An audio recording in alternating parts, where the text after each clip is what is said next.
Bismillah ar-Rahman ar-Rahim. Allahumma salli ala Muhammadin wa ala ali Muhammad. Welcome to the show. My name is Faiq Izhar Hussain Siddiqui. صاحبوں، اچھی خبر یہ ہے کہ ایران نے پاک سعودیہ معاہدے کا خیر مقدم کیا ہے، اور کیا ہی اچھا ہو کہ اگر ایران اس کو جوائن بھی کر لے، اور فیوچر میں اس بات کی امید ہے کہ انشاءاللہ ایران بھی اسے جوائن کر لے گا۔ اچھا، بری خبر یہ ہے کہ کے پی میں غلطی سے ہماری ایئر فورس نے خود اپنے ہی لوگوں پہ جو بمباری کر دی تھی، اس سے جو ہلاکت ہوئی تھی، اس کے بعد حکومت کی طرف سے نہ کوئی پشیمانی ہے نہ معذرت ہے، صرف صوبائی حکومت کے امین گنڈا پور اپنی حکومت بچانے کے لیے وہاں پہ آ کے کچھ پیسے دے کے گئے ہیں، لیکن ابھی تک وہی آپریشن جاری ہے۔ اتنی بڑی غلطی کے بعد لوگ رک جاتے ہیں، پھر سوچتے ہیں کہ کیا غلطی ہوئی، اب وہ غلطی دوبارہ نہ کریں۔ یہاں پہ ایسی کوئی سوچ نہیں ہے۔ ہمارا کام جو ہے وہ ڈرم بیٹ کرنا ہے، الارم بجانا ہے، وسل بلو کرنا ہے۔ ہمیں یہ کام ضرور کرنا چاہیے، حکومت کی توجہ دلانی چاہیے۔ دیکھیے، آپ بلوچستان اور کے پی کے ساتھ جو اگنورنس کا مظاہرہ کر رہے ہیں، اس سے نظریہ پاکستان کی جڑیں کھود رہے ہیں آپ۔ پھر بعد میں نا کہیے گا فلاں نے بہکا دیا، فلاں ملک ان کے پیچھے آ گیا۔ نہیں، یہ لمحے ہیں اپنے آپ کو روکنے کا، سوچنے کا، اور ان کے ساتھ مل کر کام کرنے کا۔ بھائی، ہمیں اپنا فرض ضرور ادا کرنا چاہیے، دعا بھی کرنی چاہیے۔ اچھا صاحب، تیسری خبر جو ہے وہ ورلڈ بینک کی رپورٹ ہے، وہ معاشی رپورٹ ہے، جس میں بتایا گیا ہے کہ عاصم منیر صاحب کا معاشی ماڈل جو ہے وہ مکمل طور پہ ناکام ہو چکا ہے۔ وہ رپورٹ میں کہتے ہیں کہ پچھلے 8 سالوں میں غربت اتنی گہری نہیں ہوئی جتنی گہری آج ہے۔ صاحب، ایسا لگتا ہے پاکستان ایک دلدل میں نیچے ہی چلتا چلا جا رہا ہے۔ اور سب سے زیادہ خطرناک بات اس رپورٹ میں یہ ہے کہ وہ یہ لکھتے ہیں کہ یہ نہیں کہ غربت 8 سالوں میں بڑھی ہے، آگے بھی اس کے کم ہونے کے کوئی چانسز نظر نہیں آ رہے، یعنی مزید بڑھ جائے گی اگر یہی حالت رہی تو۔ یہ بہت زیادہ خطرناک بات ہے۔ اچھا، اب یہ چونکہ ایک رپورٹ ہے، اویلیبل ہے، تو آپ جا کے خود پڑھ لیجئے اور سمجھ لیجئے جو کچھ بھی آپ سمجھنا چاہتے ہوں۔ اس رپورٹ کو آپ تفصیل سے پڑھیں، لیکن یہاں پر ایک اور مسئلہ ہے جس پہ ہمیں گہرائی میں اتر کر جائزہ لینا پڑے گا۔ وہ مسئلہ عاصم منیر صاحب کی ایکسٹینشن سے متعلق ہے۔ اس پہ کوئی رپورٹ نہیں ہے، اس پہ آپ کو اور ہم کو مغز ماری کرنی پڑے گی۔ اچھا صاحب، دیکھیے، موجودہ حکومت عاصم منیر صاحب یہ کرپشن روکنے میں کامیاب ہوئے ہیں؟ کیا انہوں نے کوئی کرپشن روکی ہے؟ یار، یہ کرپشن کیسے روک سکتے ہیں جبکہ کرپشن کرنے والے جو ہیں وہ حکمران ہیں؟ 2,000 ارب کی کرپشن، ابھی خبریں آئی ہیں، کوئی شرمندگی، کوئی ایکشن، کچھ نہیں، صرف ان کو بلیک میل کر کے فائلیں واپس چلی گئیں۔ کوئی آپ نے ایکشن دیکھا؟ کتنی بڑی خبریں ابھی سننے کو ملی تھی۔ جب لوگ یہ کہتے ہیں نا کہ یہ حکومت شہباز نواز اور یہ زرداری اور یہ خزانہ بھریں گے، تو میں ان سے ایک سوال پوچھتا ہوں، ارے بھائی، خزانہ لوٹا کس نے تھا؟ کیا عاصم منیر کو نہیں پتا؟ یہ چیف جسٹس کو نہیں پتا؟ سب پتا ہے۔ یہ تو ان کو لے کر آئے ہیں، اب بتائیے ان کی کوئی ایک معاشی پالیسی جو اب تک کامیاب ہوئی ہو۔ پھر کبھی یہ شوشہ چھوڑ دیا جاتا ہے کہ ملک میں تیل نکل آیا، کبھی سونا نکل آتا ہے، پھر یہ آ جاتے ہیں آرمی چیف اور آ کے میٹنگ میں بیٹھ جاتے ہیں۔ یہ کرکٹ سے لے کر فورن پالیسی تک اور انویسٹمنٹ تک ہر جگہ یہ آ جاتے ہیں۔ کیا تمہیں اس کام کے لیے ٹرین کیا تھا؟ سچ دیکھیے، دیانتداری سے جو ان کے حمایتی ہیں ان کو بھی چاہیے سوچو اس بات کا۔ کیا ساری زندگی ان کو اس بات کی ٹریننگ دی تھی کہ معیشت کیسے بہتر کرنی اور تم مارکیٹنگ کرو گے اور جا کے باہر سے انویسٹمنٹ لاؤ گے؟ انہوں نے آ کے دعویٰ کیا تھا کہ $100 بلین، 25 یو اے ای سے، 25 سعودیہ سے، 25 وہاں سے لے آؤں گا۔ کیا وہ ممکن ہوا؟ نہیں ہوا۔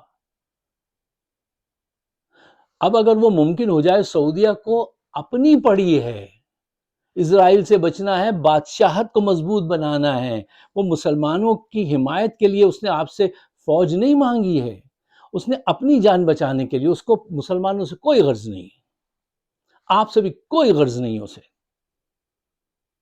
کہ آپ کا سیاسی استحکام ختم ہو جائے، معیشت اچھی ہو بری ہو، وہ اپنی ذات سے عشق سچا اس کو، وہ لوگ ہیں، باقی سب افسانے ہیں۔ یہ ان کا کام تھا جو انہوں نے آ کے قبضہ کر لیا ہے۔ اب دیکھیے حکومت یہ کس طرح سے چلا رہے ہیں۔ حکومت لوگوں کا دل جیت کر چلائی جاتی ہے، یہ آئینی ترامیم کے ذریعے حکومت چلا رہے ہیں۔ حکومت اچھے نیک لوگوں کو سامنے لا کے، باعمل لوگوں کو، عمل کرنے والے لوگوں کو سامنے لا کے چلائی جاتی ہے۔ یہ اپنے وقت کے کرپٹ ترین بے عمل لوگوں کو سامنے لا کر حکومت چلانا چاہتے ہیں۔ حکومت سیاسی استحکام قائم کر کے حاصل کی جاتی ہے، یہ وہ سیاسی استحکام پہ بلیو نہیں کرتے، یہ صرف ایک چیز پہ بلیو کرتے ہیں، باقی سارے ان کے دماغ کے دروازے بند رہتے ہیں کہ یہ تبدیلی کرو آئین میں، اس کو جج لگواؤ، اس کو بند کرواؤ، اس کو مارنے کے طریقے۔ ان طریقوں سے حکومت نہیں ہوتی ہے، ترقی نہیں ہو سکتی۔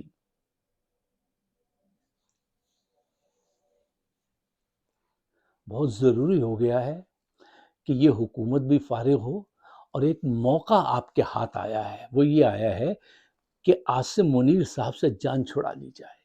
دیکھو مجھے کوئی ذاتی ان سے تو وہ نہیں ہے نا، کوئی میرا ان سے کیا لینا دینا، پوری قوم کا ان سے کیا لینا دینا ہے، بھئی وہ ایک جرنیل ہیں اور ان کی ساری ہسٹری لوگ پڑھ لیتے ہیں۔ آج کل تو آپ میری، آپ کی، میں سب کی ہسٹری پڑھ سکتا ہوں، سب کچھ آپ ایک دوسرے کا جان لیتے ہیں، کہاں سے آئے، کیا کیا، ٹھیک ہے۔ حتیٰ کہ آپ ان کو بھی، جو آپ کو غلط کمنٹس لکھ کے بھیجتے ہیں، آپ ان کی بھی آئی پی سے وہ جان جاتے ہیں، کہاں بیٹھا ہوا ہے، کیا کر رہا ہے، کون ہے، اور اس کے لیے بھی آپ سب کچھ جان جاتے ہیں نا۔ آج تو یہ دور ہے، تو ان سے کسی کو کیا غرض، لیکن یہ پاکستان کو نقصان پہنچا رہے ہیں۔ اس وقت ان کا ریٹائرمنٹ وقت پہ ہونا بہت ضروری ہے، یہ ایک چانس ہے پاکستان کو بنانے کا۔ اس پہ I will give you my rationale، پھر آپ سے گزارش کروں گا کہ آپ اس پہ سوچئے گا، اگر وہ بات آپ کی سمجھ میں آتی ہے تو اس کو شیئر ضرور کیجئے گا، ہمارا چینل سبسکرائب کیجئے۔ ہمارے پیچھے انہوں نے ایسے جیمرز لگائے ہیں کہ وہ کوئی فون کرتا کہتا ہے نوٹس ہی نہیں پہنچتا، آپ تو پروگرام ہی نہیں کرتے، روز کبھی کبھی نظر آتا ہے۔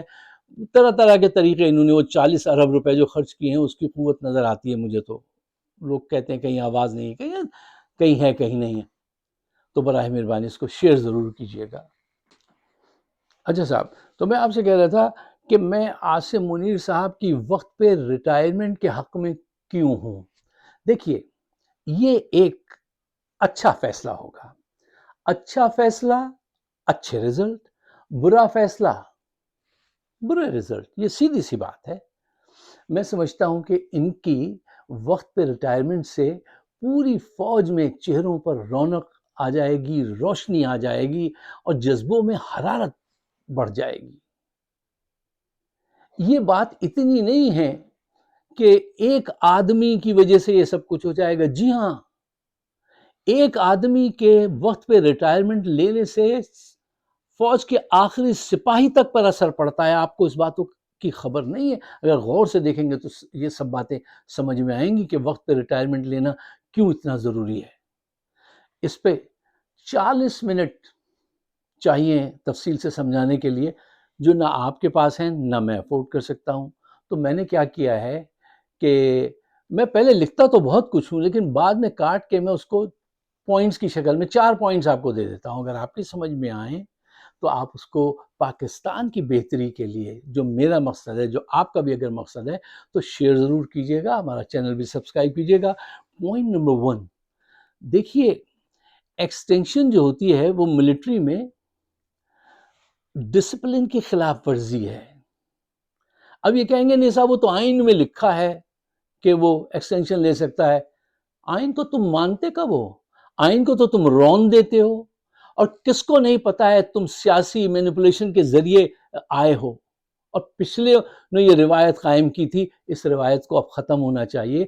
آپ کی ایکسٹینشن لینے سے ملٹری کا ڈسپلن خراب ہوگا، اور بحیثیت قوم ہم کمزور پڑیں گے، کمزور ہوں گے۔ پوائنٹ نمبر 2، دیکھیے فوج کسی بھی ملک کی ہو، اس کا اپنا ایک روٹیشن کا سسٹم ہوتا ہے. اس میں اگر گڑبڑ ہو جائے نا تو وہ بہت دور تک جاتی ہے، حوصلے پست ہو جاتے ہیں. نئی قیادت آتی ہے، نئے آئیڈیاز آتے ہیں، نئے جذبے آتے ہیں، اور انہوں نے اگر آگے بڑھ کے یہ روک دیا تو اس سے پاکستان کو نقصان ہے. وہی پوائنٹ نمبر 3 میں کہنا چاہتا تھا کہ فریش جو کمانڈ آتی ہے نا تو اس کے ساتھ نئے پلان آتے ہیں، نیا جذبہ آتا ہے. ان کے دماغ میں تو جو کچھ بھرا ہوا ہے وہ آپ نے دیکھ لیا، وہی نکل رہا ہے. اب جو آئے گا اس کے پاس اپنے پلان ہوں گے اور وہ اس کے حساب سے کام کرے گا. ان کے اتفاق سے سارے plan zero zero zero zero. یار کہیں تو نہ تو قسمت نے ان کو سپورٹ کیا، بس صرف اگنورینس، پٹائی ڈنڈا. یہ یار ایسے حکومتیں تھوڑی چلتی ہیں، ایسے کوئی زندگی میں نہ انڈیویجولی کامیاب ہو سکتا ہے نہ کلیکٹیولی. اس سوچ کے ساتھ کامیاب نہیں ہو سکتا. اور پوائنٹ نمبر 4، آج کی بدلتی دنیا میں ہمیں جس قسم کا آرمی چیف چاہیے ہے، جس قسم کا ذہن چاہیے ہے، عاصم منیر وہ ذہن نہیں ہے. یہ وہ ذہن نہیں ہے. یہ جو اتنا بڑا اوپر سے آ کے تحفہ گر گیا آپ کی جھولی میں، ان کا ذہن پاک سعودیہ ایکارڈ کو بھی خراب کر دے گا. یہ چانس جو ملا ہے پاکستان کو اپنی تھوڑی حالت بہتر کرنے کا، یہ چانس بھی یہ گنوا دیں گے.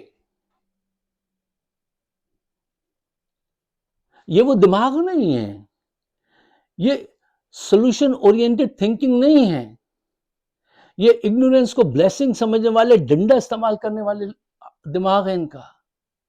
یہ چیزوں کو ویسے نہیں دیکھتے جیسی وہ ہیں. یہ صاحب چیزوں کو ویسی دیکھتے ہیں جیسی یہ دیکھنا چاہتے ہیں، اور اگر وہ نہ ہو تو کہتے ہیں ہم ڈنڈے کے ذریعے اس کو ٹھیک کر دیں گے. یار کرکٹ کے میدان سے ورلڈ بینک کی رپورٹ تک چلے جائیے، ان کی ہر چیز ناکام ہے. تو ہم کب تک ایک ناکام بیٹسمین کو موقع دیں گے؟ مجھے بتائیے. آج حالات جس تیزی سے پوری دنیا میں بدل رہے ہیں، یہ ان کے بس کا کام نہیں ہے. ان کو چاہیے کہ یہ اب پاکستان کی بقا کے لیے اور اپنی عزت کے لیے، یار اب چھوڑ دیجئے، آپ دوسرے کو آنے دیجئے. مجھے اس سے کنسرن نہیں ہے کہ وہ عاصم ملک صاحب ہوں گے یا کوئی ہوں گے، جو بھی ہوں. اب آپ تو ناکام ہو چکے ہیں، آپ براہ مہربانی جان چھوڑ دیجئے.